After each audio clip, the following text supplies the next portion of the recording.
90,000 కోట్ల రూపాయల వ్యయంతో ప్రతిపాదించిన పోలవరం బనకచెర్ల అనుసంధాన ప్రాజెక్ట్ PBLPను ప్రభుత్వం తాజాగా రద్దు చేసింది.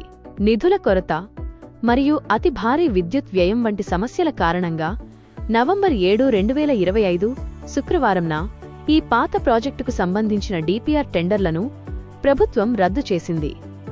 దీనికి ప్రత్యామ్నాయంగా నవంబర్ 9 మరియు 10, 2025 తేదీలలో సవరించిన పథకాన్ని సిద్ధం చేసినట్లుగా ప్రకటించారు. ఈ కొత్త ప్రణాళికలో ప్రాజెక్టు వ్యయం సుమారు 58,000 కోట్ల రూపాయలకు తగ్గింది. పోలవరం నుండి వచ్చే నీటిని నేరుగా కృష్ణానది మీదుగా తరలించి పల్నాడు జిల్లాలోని బొల్లాపల్లి ద్వారా నల్లమల సాగర్ రిజర్వాయర్కు చేర్చాలని లక్ష్యంగా పెట్టుకున్నారు. ఈ కొత్త పథకం ద్వారా కరువు పీడిత ప్రాంతాలకు ఆగస్టు 2026 నాటికి నీరు అందించేందుకు వీలవుతుందని అధికారులు లక్ష్యాన్ని నిర్దేశించారు. ఈ వేగవంతమైన చర్య రాయలసీమ నీటి భద్రతకు మరింత ఆచరణాత్మకమైన, తక్కువ వివాదాల మార్గంగా కనిపిస్తోంది.